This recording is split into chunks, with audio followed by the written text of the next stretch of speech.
고통을 다루는 기술. 두 번째 화살 피하기.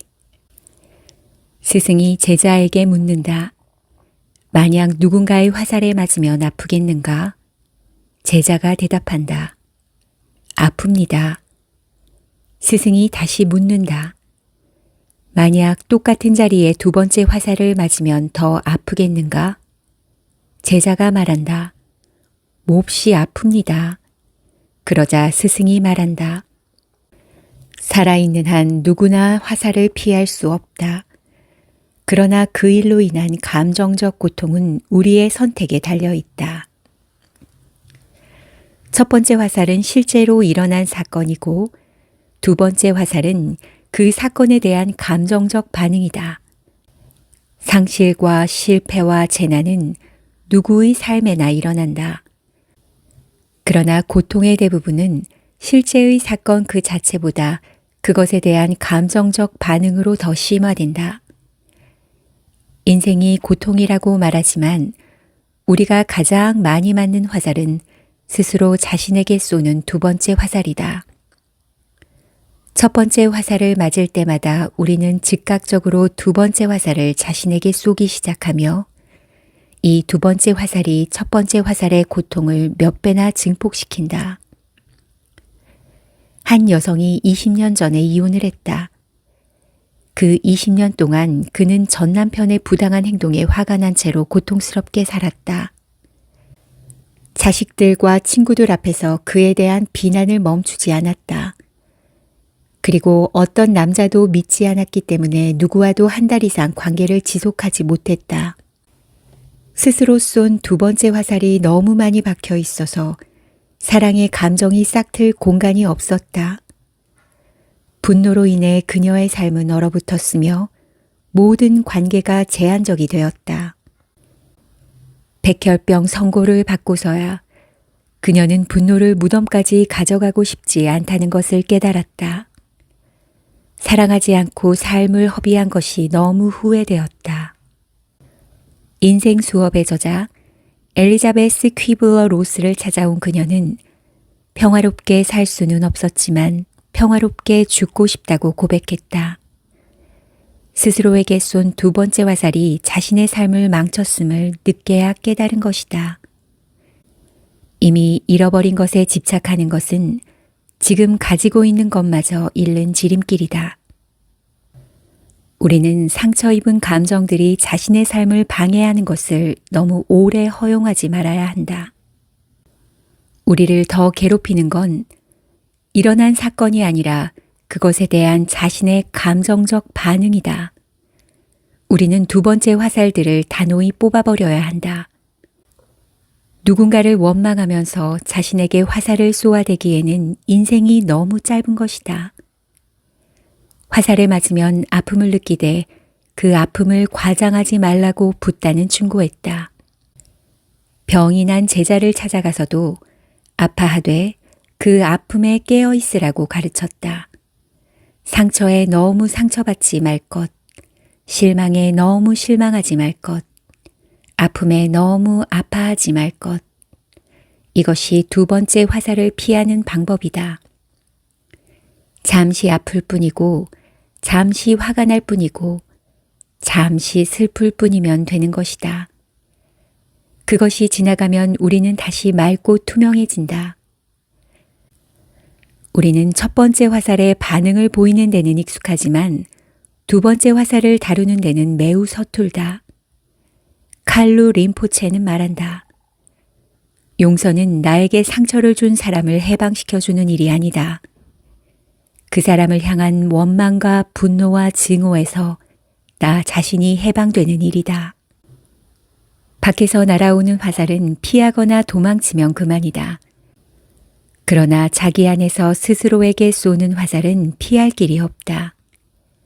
정신의 가장 해로운 일은 되새김이다. 마음속의 되새김은 독화살과 같다. 문제를 느끼는 것은 좋다.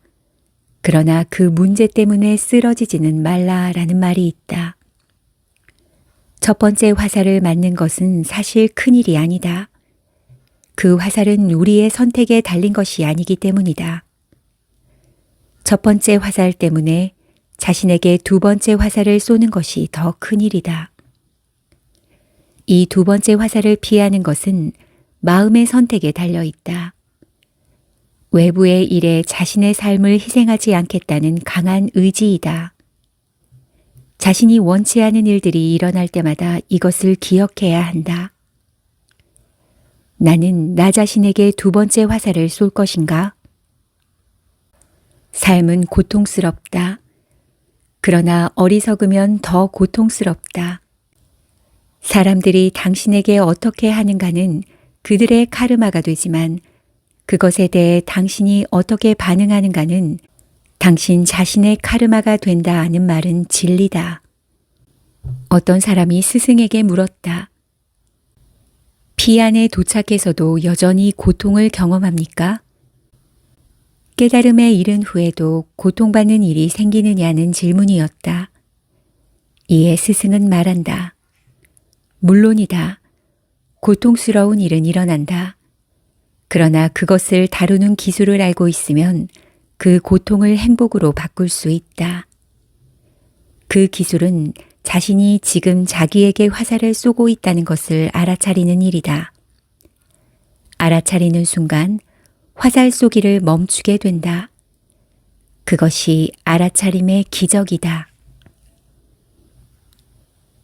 절실함을 무력화시키는 일상, 죽음 앞에서.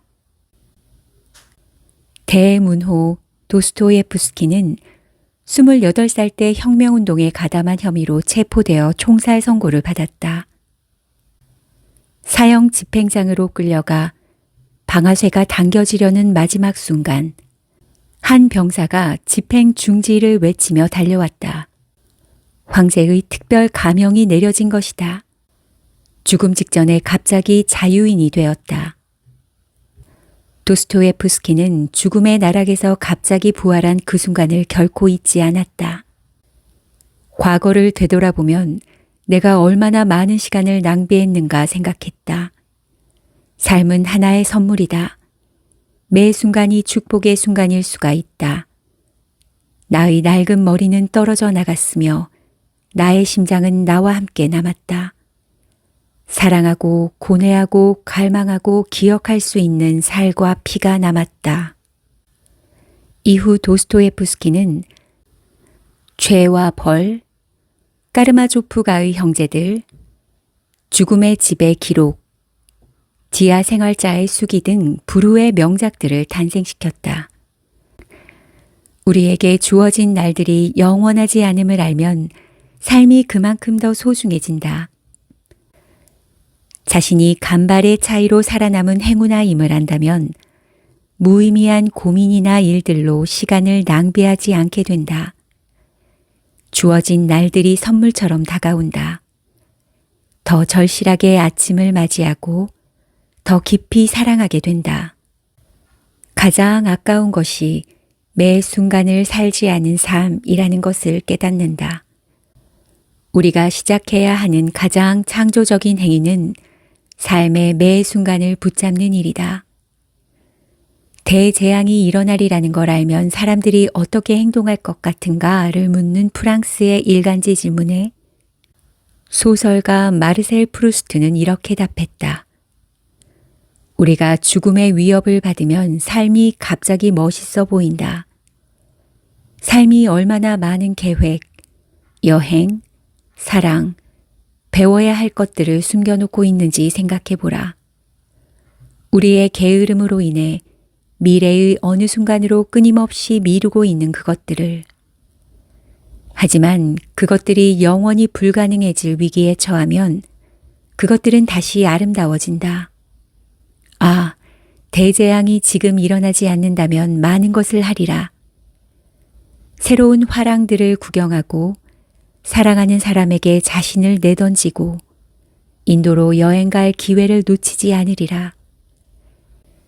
하지만 대재앙은 일어나지 않으며 우리는 그 일들 중 어떤 것도 하지 않는다. 얼마 지나지 않아 게으름이 절실함을 무력화시키는 일상의 삶으로 돌아간다. 그러나 오늘의 삶을 살아가기 위해 대재앙이 반드시 필요한 것은 아니다. 그것은 우리가 유한한 존재라는 것을, 그리고 죽음이 오늘 밤에 찾아올지도 모른다는 것을 생각하는 것만으로도 충분하다.